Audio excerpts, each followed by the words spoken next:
Good evening, everyone. Welcome to the Startup Square webinar series.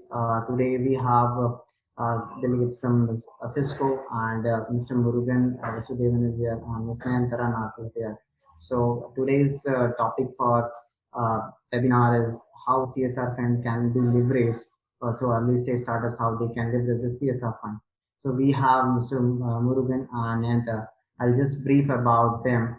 So Mr. Murugan leads the social innovation group of Cisco in India and Southeast Asia. His team is responsible for directing Cisco social investment and around critical human needs, education, and economic empowerment. This includes programs such as Networking Academy and CSR investment. Cisco's Networking Academy is public-private partnership approach to tech skill development that currently reaches 30,000 plus students every year in India and South Asia. On the social investment, Murugan leads overall CSR investment strategy, operations, and governance, helping to establish the investment framework and strategy partnership in India with a key focus on digital, sustainable, and scalable solutions. Cisco has set an audacious goal of positively impacting 15 million people in India by 2025. I welcome Mr. Murugan, sir, and we are very grateful to have you on this panel. We also have Nayantara here, so I'll just brief about her. So Nayantara ma'am has experience in CSR investment and she looks after the portfolio management and Cisco India. So Nayantara leads the economic empowerment portfolio as a part of Cisco's India's CSR investment with a keen focus on scaling entrepreneurship and livelihood. Previously, she was a portfolio manager at Social Alpha, a joint initiative of the Tata Trust and Department of Science and Technology, Government of India, where she managed equity and grant investment to tech-driven social sector startups and social entrepreneurs. Welcome, Nayantara and Murugan sir here. So we are live here and we are taking forward some of your suggestion, your guidance, how Cisco is helping entrepreneurs and they are building a platform for startups. Over to you, sir. Phenomenal initiative from a very forward-thinking state government in Government of Gujarat. Many of you who are listening already probably know more about iHub and the work that you're doing, whether it is with student entrepreneurs, with universities in Gujarat, with startup, is really reflected in how Gujarat is showing up in the rankings of being the startup hub, one of the startup hubs in India. So really happy to be here and speak to all of you about a little bit about something perhaps you may not have thought about as a source of funding, because it doesn't really come up when you are CSR doesn't really come up as a potential source of startup funding. So that's really the objective here. Nayantara and I will try to take you, help you think through how you can think about fundraising for your own startup, whether it is a social enterprise or a regular commercial enterprise or even a nonprofit startup, which there are a lot of them these days. So that being said, let's keep moving forward. I will take a couple of minutes to talk a little bit about Cisco, so that you have an idea of what we do as a company. For those of you who don't know, Cisco is about a $50 billion American multinational company with a very strong root in India. Been in India, this is our 25th year in India, and we have probably about 12, 13,000 employees directly employed, plus another 20 to 30,000 employees indirectly employed through our partners in India. It's a very large ecosystem. We have here fairly deep engagement with the government at every level, central and state. And one of the things that we are really proud about is how we have a national engagement strategy that not only talks about how we need to do business in India, but also how can we be socially responsible across multiple fronts. So our investment side of social responsibility is really about this program that we call Digital Impact for Development. Digital is something that Cisco knows best. Cisco is in the business of building the internet, and hence, this is an industry that we've grown with and has grown with us, and that's in our DNA. And we really take that, which is our strength, and see how we can help build, accelerate the digitization of the country and improve the overall societal development with digital impact at its core. So that's really what our core mission is with our investment side of our CSR is how do we build bridges and transform the community and the challenges that we face in India. So if we move on, talk a little bit more about the program itself. What are the areas that we focus on? The areas that we focus on are largely three pillars. Number one is critical human needs, and that's really about healthcare, disaster relief, and so on. The second pillar of our focus is education, and we really focus on the K through 10 segment of education. Digital innovations are in that segment. And finally, the third segment, which is where many of your interests would be, is in economic empowerment. That's where our entrepreneurship funding comes in. That's where our funding around skill development and livelihoods come in there. So what we did about 2-3 years ago was really took an aspirational goal of saying, how do we reach as many people as possible with the investment corporates that we have. And we set ourselves a goal of reaching 5 crore people by 2025. And we are kind of on our way there. We're about 21 million or 2.1 crore lives have been impacted.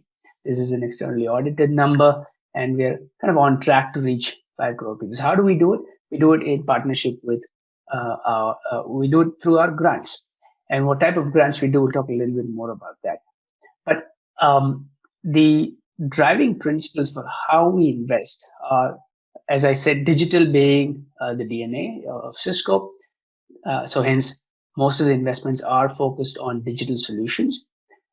Then we added the sustainability, replicability, and government as a scale agent as core factors that we consider before we make an investment. And so that's really guided our investments over the last 5 years, which is what has led us to impact about 21 million lives, 2.1 crore lives in the last 5 years. Now, moving on to the subject for today, if you really think about why should you think about CSR as a funding source for you as a startup or a student entrepreneur, or even as a university professor or a faculty guiding student entrepreneurs, how should you think about CSR as a funding? Really think about it in 3 ways. Number one is the Companies Act 2013 that mandates companies that meet a certain threshold to invest 2% of their preceding 3 years net profits into CSR. So that's a corpus of money that today is roughly about $2 to $3 billion, about 14 to 20,000 crores is available in every year in that corpus. We'll talk a little bit more about that. The second source for you when you talk about CSR is companies do CSR not just because of regulatory requirements, but also because it's good for their brand, right? And many companies run innovation challenges because companies want to show themselves as being in the leading edge of innovation and driving innovation. There are many such programs that are run globally by many companies. Nayantara will talk a little bit more about that. This is really important because, just looking at Cisco's own global problem solver challenge, I think in the last 18 months or so, we've invested, companies from India, probably 5 companies from India have won about $200,000 from our GPS challenge. So there is money involved, there is pride in terms of winning a global challenge. And as an entrepreneur, you always want to be, in the top of the news cycle as well, right? You want other investors to look at, okay, who won this Google award or who won the Cisco award, and your name shows up. You're going to, put yourself in a better position. The third one is often ignored, or most often ignored, but it's a fantastic source of CSR. It's not funding, but it's really resources, right? Corporates, like it or not, large corporates attract some of the best talent in the world. And this talent is always looking to do things that are more than what their day job is.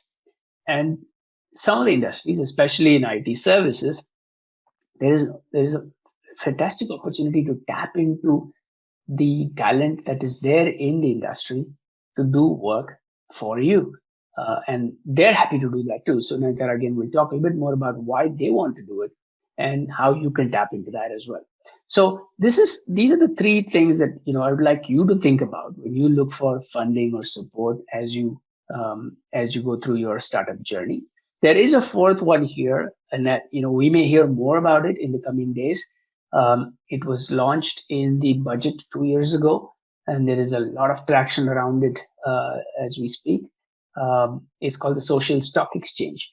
So keep an eye out for the Social Stock Exchange, because that might be another source of funding for you as well.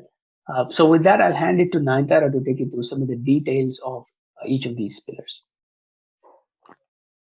Thanks, Murugan. And I think before I start, I would like to encourage everyone who's on Facebook Live to post some questions.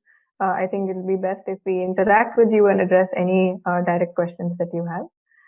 Before we dive into the details of the three sections that Murugan has laid out for us, I thought it's important also to call out as as a CSR investor, what do we look for when it comes to our side of things? What is the right stage for a startup to even seek CSR funds in order to have a higher success rate of acceptance and actually securing those funds? So when we look at the startup life cycle as it kickstarts from idea, product, traction, and then to growth and scale, there is of course a fairly a linear life cycle that startups go through. But all of that is there are better sources of funding for some aspects, and for some of them, CSR funds or grant funds are actually ideal. And I think this is something that if you are already in the fundraising space, you've already started to notice that grants made by government will come in idea to product stage.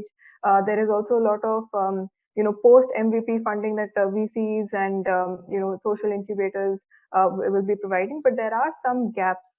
And essentially, these are the gaps that I want to highlight today, which are enumerated here in 1 and 2, where grant funding and especially corporate-backed grant funding is very timely. So the first one, so when we look at a post-MVP stage, what happens is it is an ideal situation, or in fact, not even post MVP, but at a stage where the startup is ready to go to market and there is a certain degree of validation on ground which has already been done. This is the ideal stage for a startup to receive a grant source to take that product to the next level for finishing that product.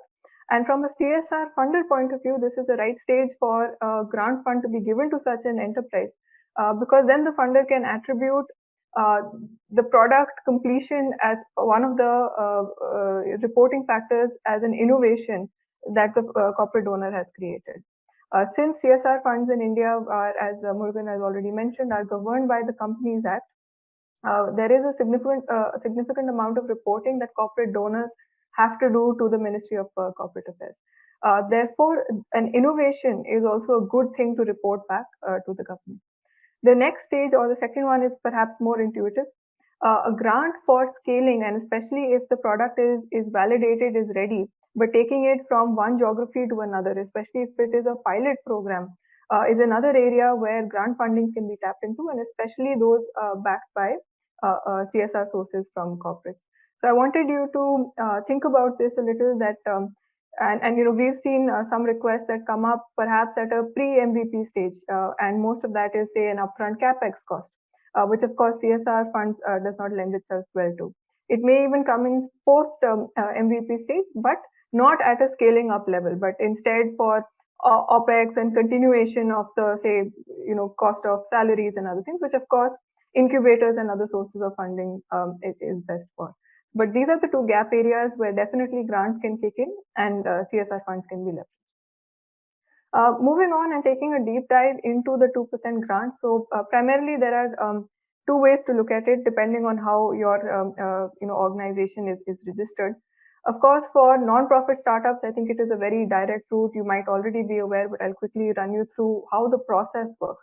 And perhaps if you have any questions, we can even talk at length about the process. The 2% funds, because there is this element of reporting, usually requires a lot of, say, checkbox from the corporate side.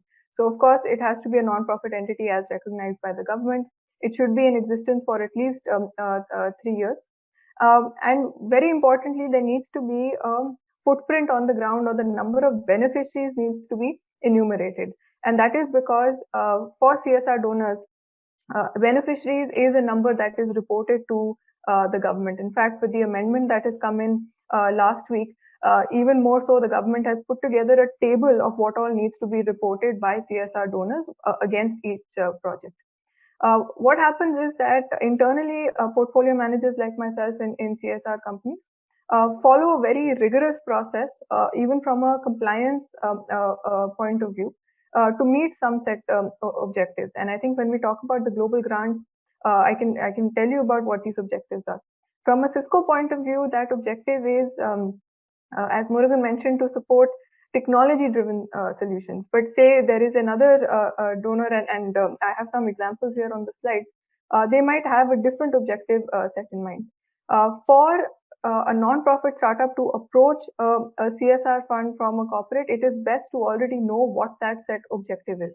And if, say, you are aware that the focus for example, Microsoft is in the accessibility and disability space, you can then curate your proposal for Microsoft if you are a startup working in that space.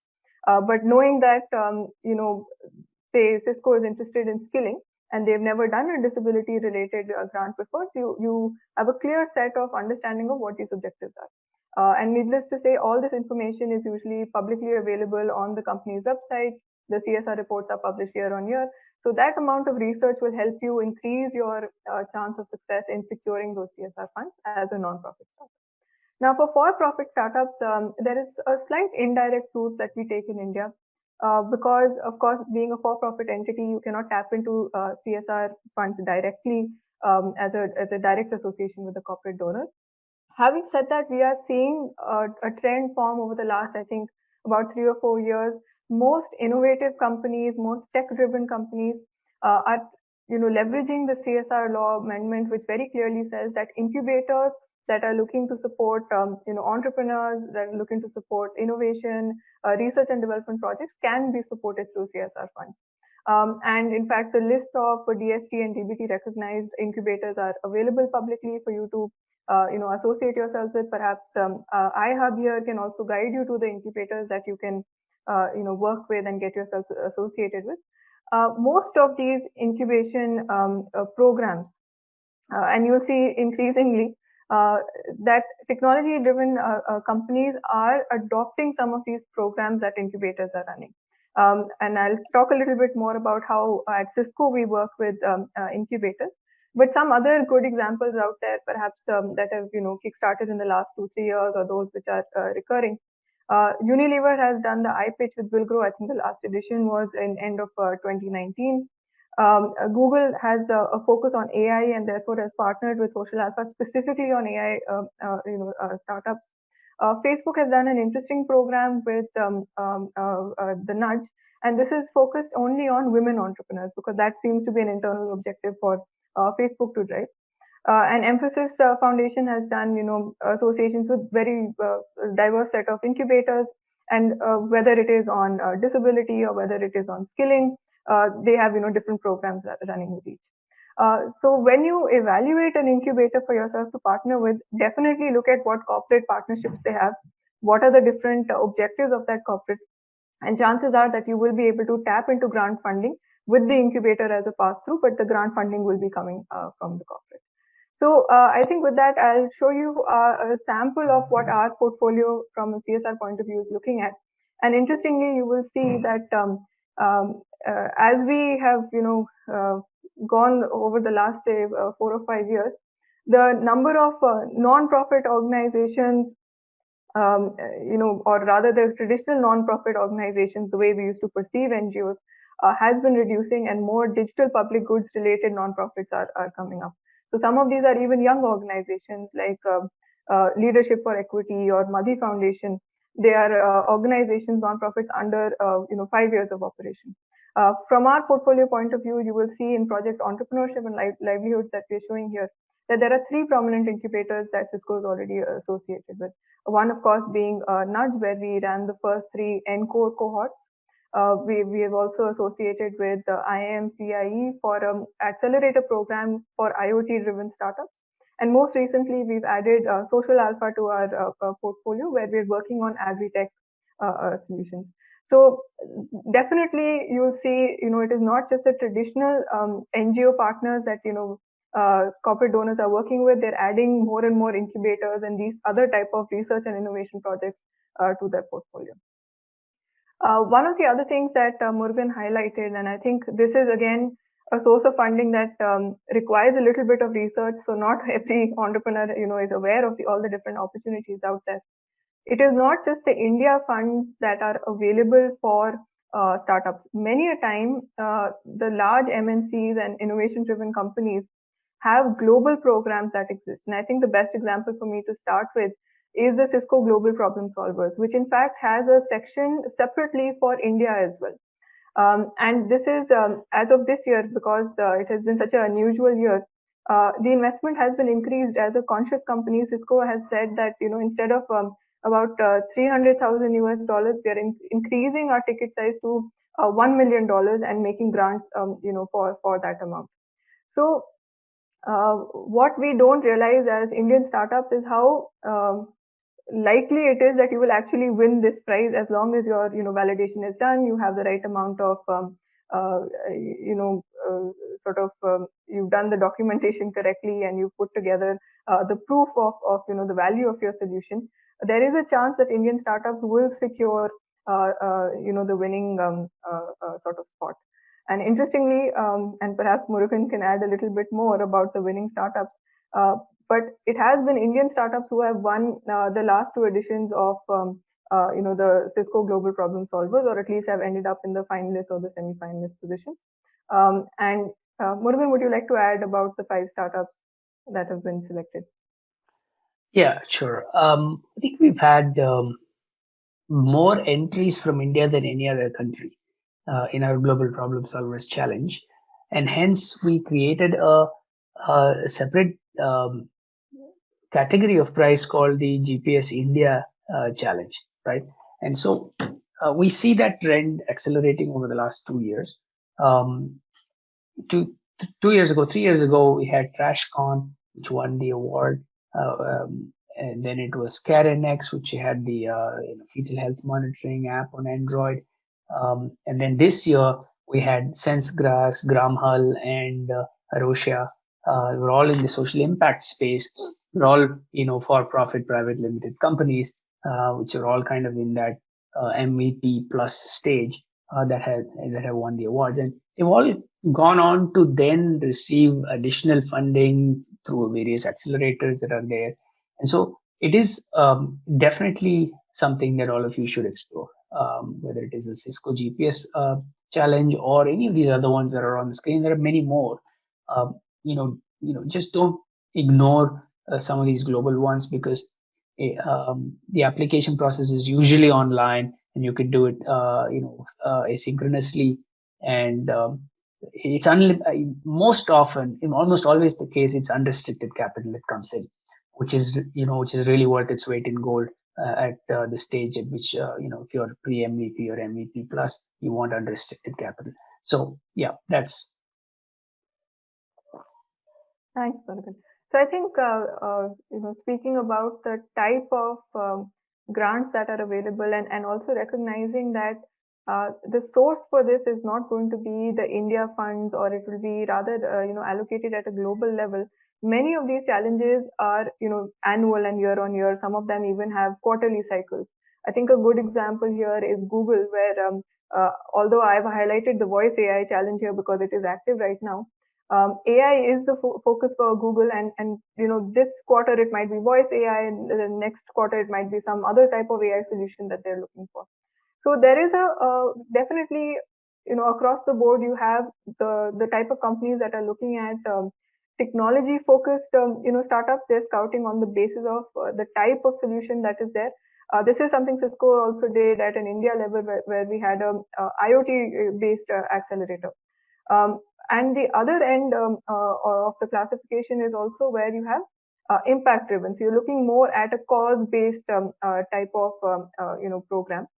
And an example here could be say the Microsoft social entrepreneurship program, where they might give you a category, whether it is agriculture, whether it is clean tech, or any of those. So please keep a lookout for these. There are whether it's annual or quarterly, many of these challenges, the budget is allocated at a global level as a corporate, and these opportunities are recurrent in nature. Some of the other ones I wanted to talk about because they are unique in how they award the grant. One would be the James Dyson Award, which actually awards for a design solution. So it may not necessarily just be about selecting a startup or selecting a technology. Sometimes it is also about selecting the innovator and selecting the design itself or the product itself. There are some other ones which is interesting. One, the Amazon one is actually about sales, and can your solution help to drive sales? So even though it is not it is not a technology that they're scouting for, but it is definitely an outcome that they want to drive by way of the solution, and that solution can be anything. So definitely these opportunities are out there. Some of them are very clear on a separate category for India or for Asia, and some of them just are open for anyone in the world to apply for. So I wanted to share that. Lastly, I think on the employee volunteering piece that Murugan had highlighted, what we don't realize is that for all the top corporates in the world, in fact, for the top 100 as per Fortune magazine, employee volunteering or paid employee volunteering is one of the top perks which is offered to employees. At Cisco, all employees are given 40 hours of paid time to actually volunteer with nonprofits that are onboarded with us. And some of the nonprofits, as you know, are incubators, which means that these resources can give that 40 hours to a startup that is working with an incubator and pretty much help, and we've seen this in the past. It could be everything from, UI, UX of an app, or it could be the type of hiring policy that you have. If you're looking for a CTO, any recommendations that can be made. So all types of support have been given in the past to the cohorts that we've done with our partner incubators. Two other examples that we know of in the ecosystem. One is Accenture, and I will let Murugan add to the work that Accenture is doing. But because they have technical skills internally in the organization, there are a lot of engineers who are able to then devote time to help social entrepreneurs. I'll quickly speak about BCG. This was an interesting model that I was reading about.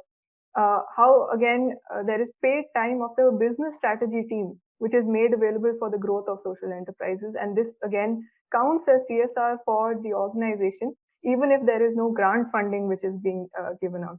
So definitely getting a BCG strategy expert telling you how to build a growth strategy for your team or for your product would be an excellent advantage for a startup to have. Murugan, if you would like to talk about the way Accenture does the Make a Difference program. Actually, no, I don't have much to add, Nayantara, but the companies like Accenture, just by virtue of their business model, have highly skilled staff, who are able to allocate their time to social causes, and they encourage that as well. So I think one of the best entrepreneurs that I have seen has mapped out his go-to companies. And Cisco was there, Intel was there, if I remember what I'm saying. And he said, this is what Cisco does. And if I go to them, I'm going to have to go talk about this and this. This is what Intel does, and this is my story with them. This is what Accenture does, and this is going to be my ask and story to them. So as an entrepreneur, one of the things that you need to do is really map out what your ask is when you go approach a company, or a CSR head, or the CSR team, or the government relations team, whoever you meet. You need to have that simple ask of, hey, do you have volunteering engagement? Can I get a group of 10 engineers for 6 months? You will be surprised. Most cases the answer might be yes, but let's come back with some specifics. Similarly, do you fund incubators? Can you tell more about it? So ask questions when you meet corporate leaders, because the answer will generally be pleasantly surprised. You'll be pleasantly surprised and will actually benefit you in your own work.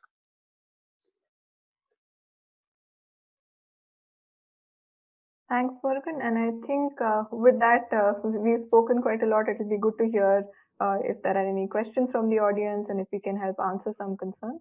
So over to you, Saurabh, if you could guide us through any questions. Thank you, Nayantara. Thank you, Murugan sir, for your beautiful presentation on how the CSR funding can help startups in building their journey and taking forward to into the next step. So you have mentioned good points how the Cisco is doing, how the global economy, economic scale companies are doing in their terms. So that is really interesting, and I think startups who are listening here can definitely leverage those points which you have shared, and they can definitely check on the programs which are running by the other companies, so that they can apply for that and they can take the benefits out of this. So we have some questions out of throughout your presentation. So I'll just put it across you. So the first is definitely regarding this CSR funding, which is available, and CSR startups who CSR. Yes, so I just want to put one question here. So how Cisco volunteering this department, when you just shared about how the Cisco team can help in volunteering to build a tech product, or the team of Cisco's can help in supporting in terms of guiding in the technology domain. So how the startups can leverage that. I'll give you a couple of examples, then you can kind of use what works for you. Um, During the pandemic, at least two organizations approached us to quickly pivot their existing product towards something that can be used for immediate response. One was in healthcare space, the other was in civic tech, and both of them kind of retooled their products to help governments respond to food distribution, or identifying positive cases and contact tracing and so on. So in both cases, it was in April last year, the peak of our first lockdown.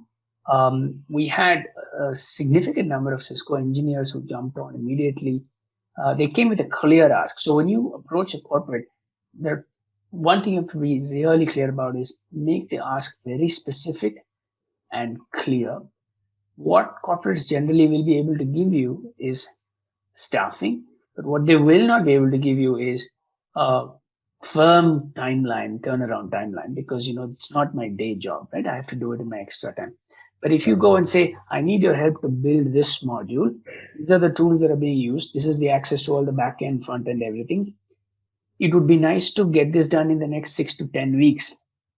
You give that kind of flexibility, then you'll find that amazing talent from corporate sector will come in and help you. So those are the two examples I could give you where people approached us, and then we threw it into our employee base. Employees formed groups amongst themselves, elected a leader, program leader, and then they worked with the startup and help them retool their existing product to help support COVID recovery or COVID response. So the main thing is, whether it's COVID or not, be very specific, create a flexible timeline, and then you will see that you can get magic done through this. Thank you, sir. That's great. Like how this is Cisco team members have helped in this COVID, and I guess the startups need to be very specific when they are asking for some voluntary services, whether it's a tech or whether it's their strategy point of view. So coming up with the next question is this: you mentioned about this total social stock exchange. So how that works in the Indian startup ecosystem? So how that can be we can consider as the social stock exchange. Yeah, so I think it's very early days for social stock exchange. The construct of it, who can invest, who can list, what are the criteria, all of that is to be determined. SEBI is working on it as we speak. Finance Ministry is working on it. Consultants are working on it. A lot of NGOs and corporates are part of the panel that is working on it. But it is an interesting new avenue that I think will open up some new opportunities for startups. So just keep your eyes and ears open. There's nothing you can do about it right now. Definitely, sir. Thank you. Thank you for sharing this. So coming up to next, so you have also mentioned some Cisco's has connected to all over the world. So how the if any startup is coming to you and you can connect it to the other market players out there. So how that is work, how that works. The question is that can Cisco, if say it is not an area of expertise where Cisco can contribute, can Cisco link to other corporate donors? So definitely, I think what can be done if we are already partnered with some corporates, and it happens because we have either been co-investors in our organization, or just because we are part of say some industry bodies together, we might have some visibility into the type of work that they have. So it is done, I think, on a alignment and case to case basis, but it is not something I think which is formalized. Definitely, I would say for entrepreneurs, you should approach the organization that aligns with the objective that you need, right? So say that you have clarity that okay, Cisco is not able to help me. The best way for you to move forward would be then identify a tech company that perhaps is able to help you. I thought another thing I can add to the discussion today is also talk about the open projects that we have for entrepreneurs to apply that Cisco is supporting. One interesting one that is up, and perhaps I can share a quick, 60-second video of what we are planning. Is the Cisco Agri Challenge that we are doing in partnership with the Nudge Center of Social Innovation. And the applications are open till 15th February.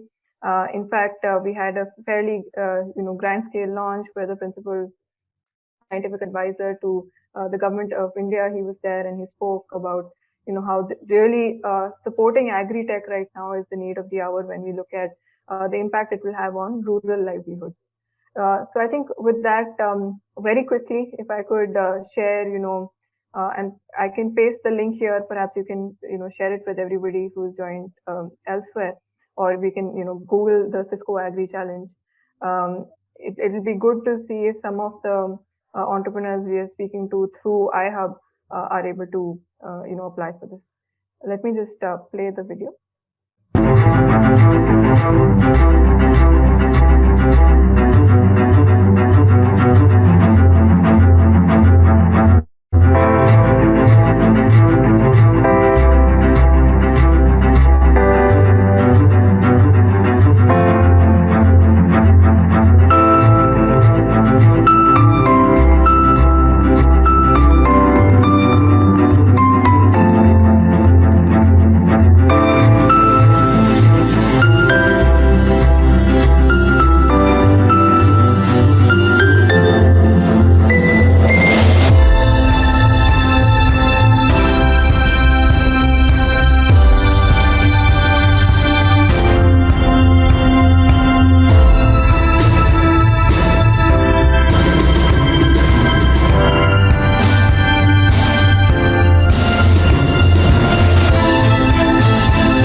Yes, thank you for sharing. And it's a great initiative by Cisco, and the Nudge has taken this to promote it now. So we also have running one agri challenge with ITC.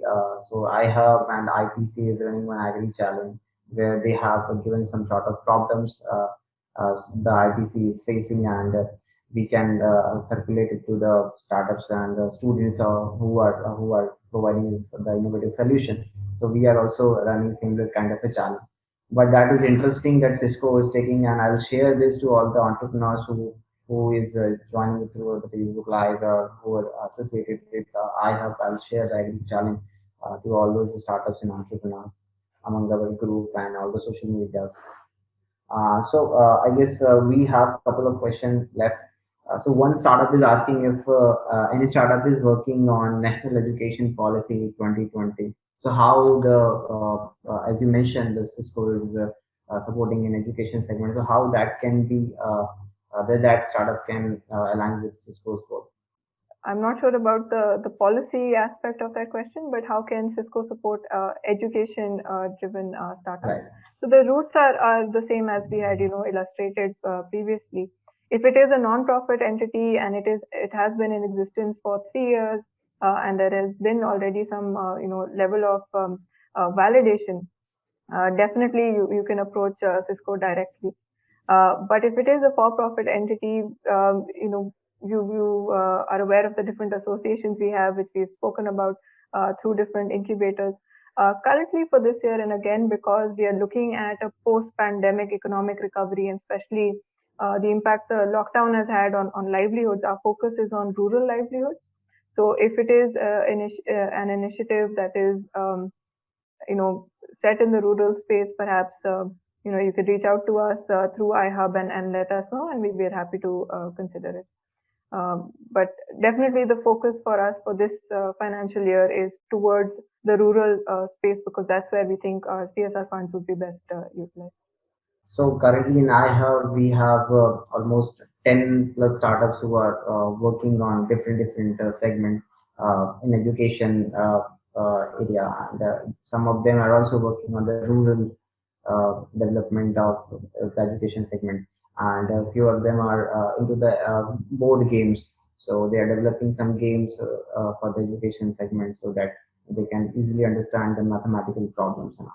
So there are some innovative projects being going on, and the startup associated with us are taking it forward. So thank you for sharing that. And this will come up with the last one.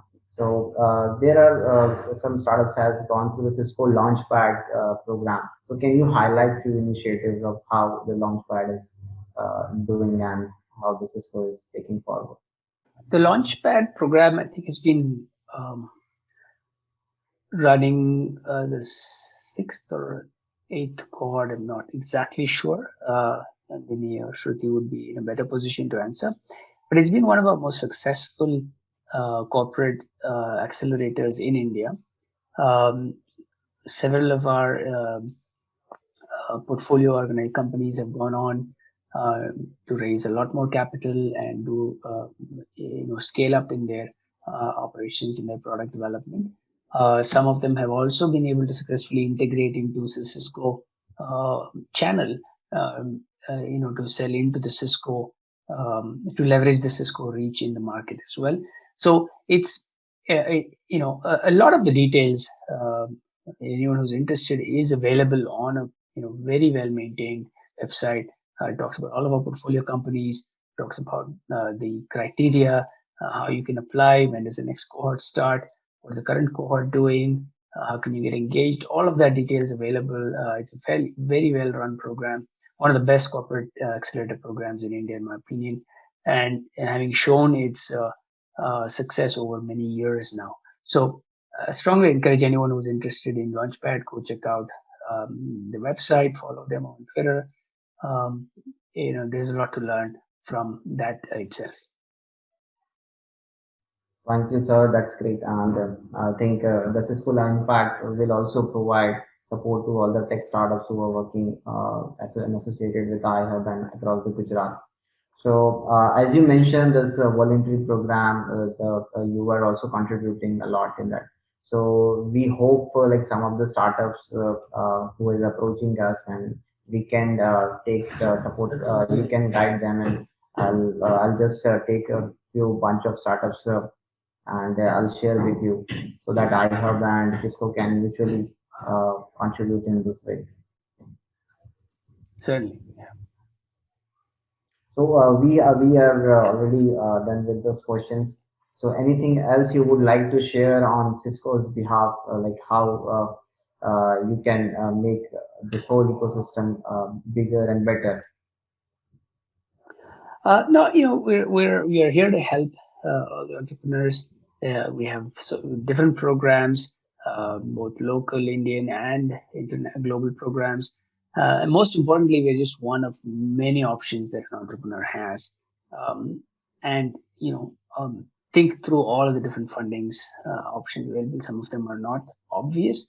You don't necessarily fall into the Series A, B kind of options, but there are really unique options that are now being made available for Indian entrepreneurs. So just keep your eyes and ears open, and the best of luck for everything that you're doing. I'm happy to stay in touch with entrepreneurs through iHub, our partnership with iHub and the government of Gujarat. So look forward to seeing many more successful entrepreneurs come out of iHub.